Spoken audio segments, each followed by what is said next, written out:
साथ पूरी ताकत से बोलिए, जय श्री राम, जय जय श्री राम, जय जय श्री राम।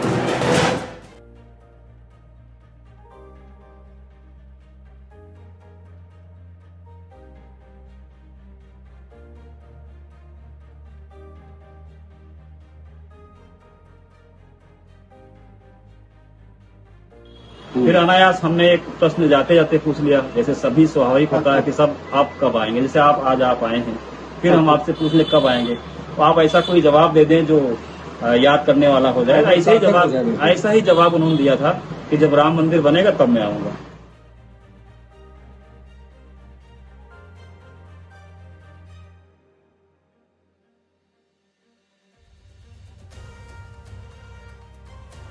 कि प्रभु राम जी की पावन धरती पर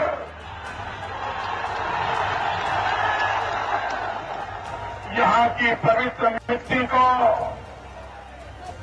मेरे माथे पर चढ़ाने का सौभाग्य मिला।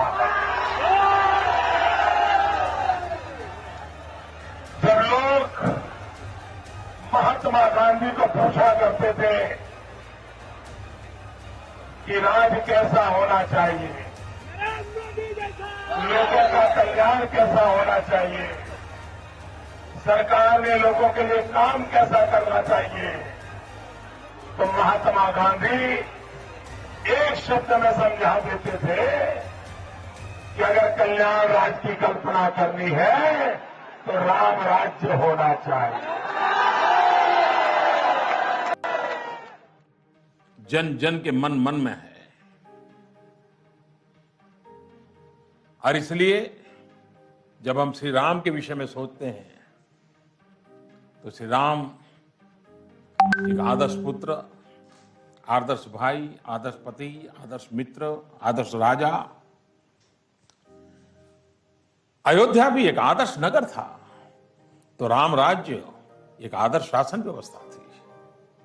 इसलिए भगवान राम और उनके राज्य का आकर्षण समय समय पर देश की महान शख्सियतों को अपने तरीके से रामायण की व्याख्या करने के लिए प्रेरित करता रहता है। इन व्याख्याओं की झलक अब रामायण दर्शनम में भी मिलेगी।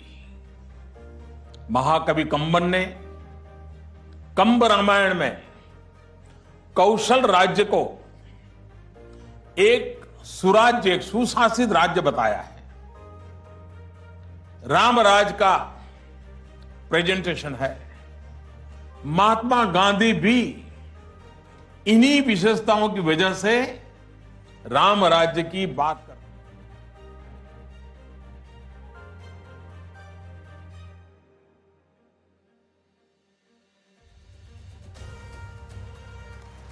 भाइयों और बहनों, भारत और नेपाल दो देश,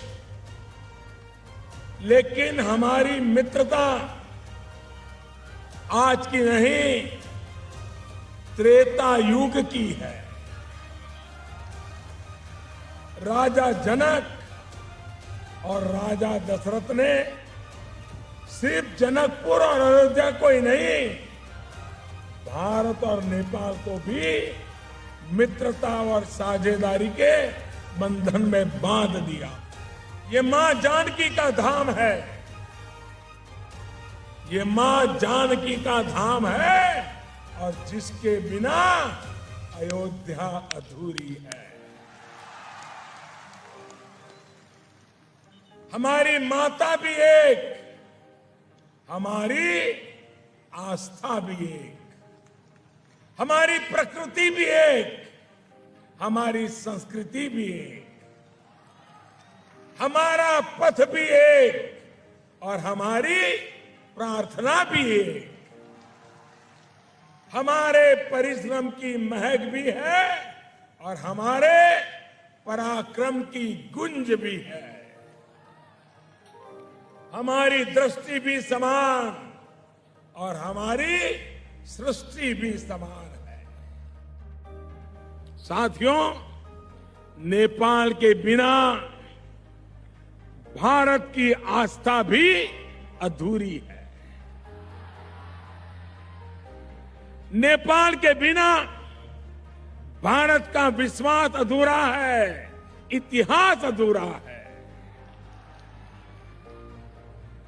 नेपाल के बिना हमारे धाम अधूरे, नेपाल के बिना हमारे राम भी अधूरे हैं।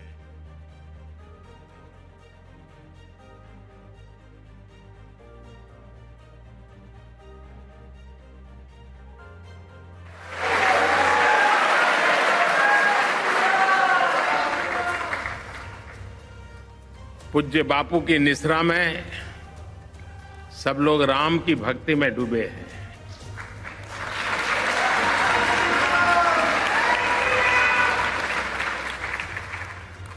और जो इंद्र के सामने भी कथा का समय नहीं बदलते हैं, आज नरेंद्र के लिए उन्होंने कथा का समय बदल दिया।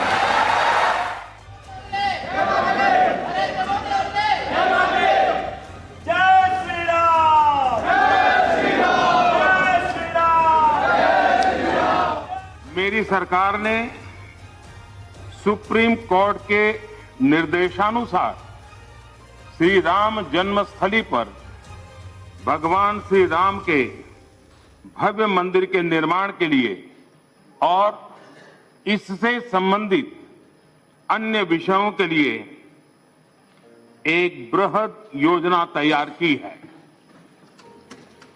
सुप्रीम कोर्ट के आदेशों के अनुसार एक स्वायत्त ट्रस्ट श्री राम जन्मभूमि तीर्थ क्षेत्र, ट्रस्ट का नाम होगा श्री राम जन्मभूमि तीर्थ क्षेत्र। आइए इस ऐतिहासिक क्षण में हम सभी सदस्य मिलकर अयोध्या में श्री राम धाम के जीर्णोद्धार के लिए, भव्य राम मंदिर के निर्माण के लिए एक स्वर में अपना समर्थन दें।